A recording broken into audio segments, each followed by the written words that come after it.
Let them be kids. Beyoncé, Rumi, Sir, and the internet's obsession with diagnosing celebrity children. In today's hyperconnected world, the private lives of celebrities are rarely ever left untouched.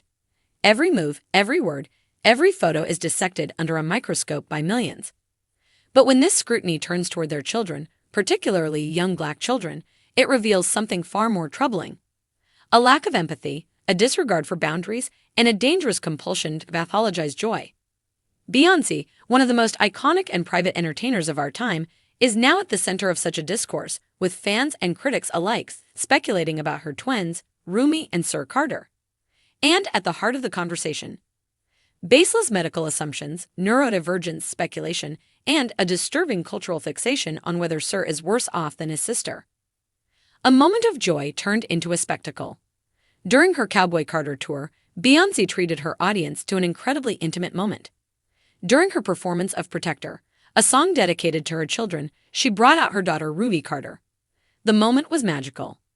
Beyoncé got on Rumi's level, bowed to her, and sang directly to her, a powerful visual metaphor for love, lineage, and guidance. Rumi, only 7 years old, was seen striking a proud protector pose on stage, arms crossed over her head in a sweet and symbolic stance. At one point, she turned around and gave her mother a final big embrace before walking off stage. It was a touching display of mother-daughter connection. Beyoncé, moved by the exchange, even paused to take it all in.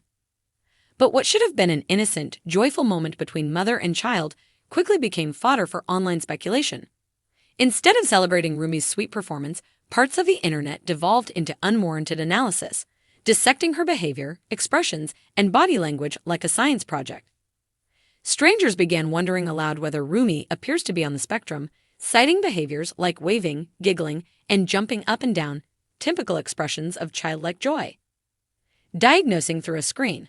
The rise of TikTok psychologists. This incident isn't isolated.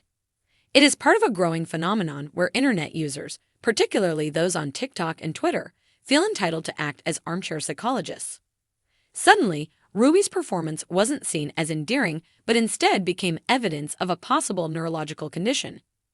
Users claimed that her mannerisms were signs of autism, while others insisted that the real story lay in her twin brother Sir, who has remained mostly out of the public eye. Comments began to pile up. Why doesn't Beyoncé ever bring Sir on stage? He must have a more severe condition. Rumi's out there because she's mild, but Sir is kept at home. These are not only unsubstantiated claims but dangerous ones. Without any medical background or personal knowledge of the family, people began throwing around terms like stimming, autistic traits, and delayed development, turning two children into a viral case study. And that, Sir, is worse. One of the most repeated phrases in the online chatter is the claim that Sir is worse. The implication: that Sir Carter suffers from a more severe disability, one so visible or socially unacceptable that he must be kept away from the spotlight. Some users went so far as to compile speculative lists of his supposed traits based on old photos or brief video clips.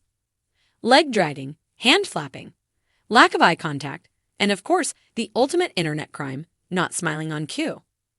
This obsessive narrative gained traction, further fueled by comments from celebrities like Azalea Banks, who once criticized Beyoncé for allegedly hiding her son from the world.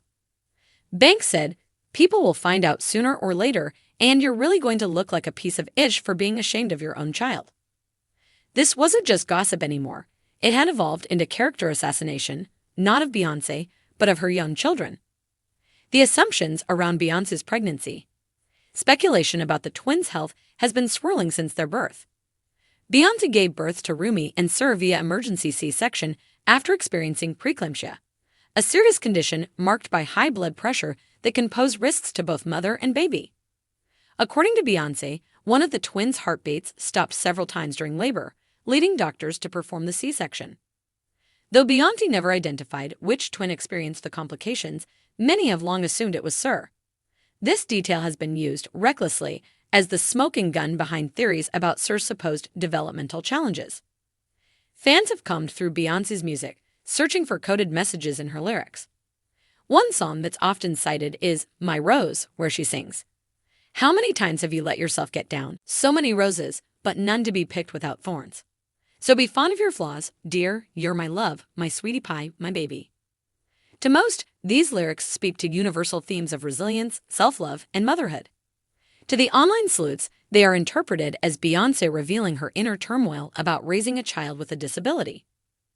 Rumi in the spotlight, Sir in the shadows. Adding fuel to the fire is the perception that Rumi is increasingly visible in public while Sir remains elusive. Rumi has modeled for Ivy Park, attended the Super Bowl with Jay-Z, and made a cameo in Beyoncé's Good Morning America interview.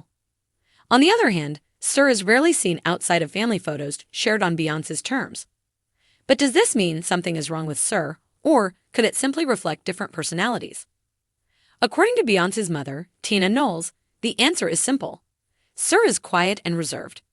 In past interviews, Tina described him as a chill, laid-back child who doesn't care for big events. He's more of an introvert, she said, emphasizing that all her grandchildren are creatives who enjoy artistic things but express themselves differently.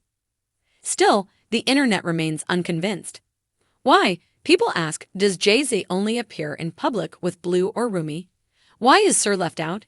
Even when the whole family gathered backstage after Beyoncé's Christmas halftime performance, Sir was missing, prompting more questions. The need for privacy versus public curiosity. What many fail to consider is that Beyoncé has been vocal about wanting to protect her children's privacy. She's said in interviews that no amount of fame or money is worth sacrificing her family's peace. She tours only when her children are out of school, and she deliberately keeps them out of the limelight unless it's on her terms. A source once told Hollywood Life that Beyoncé was instrumental in choosing the most private school she could find for Blue Ivy, so that her daughter could enjoy a normal preschool experience. This fierce dedication to shielding her children from the spotlight should be applauded. Instead, it is being weaponized to justify rumors and myths. People have even argued that because Beyoncé is private, she must be hiding something.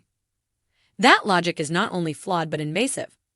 When Black children can't just be, there's another troubling layer to this conversation: the racial implications of pathologizing Black children's behavior. As many have pointed out, the tendency to interpret Rumi's joy as symptomatic speaks volumes about society's unfamiliarity with carefree Black children. Black kids are often forced to grow up faster, navigate adult situations early, and suppress their natural personalities to make others feel comfortable.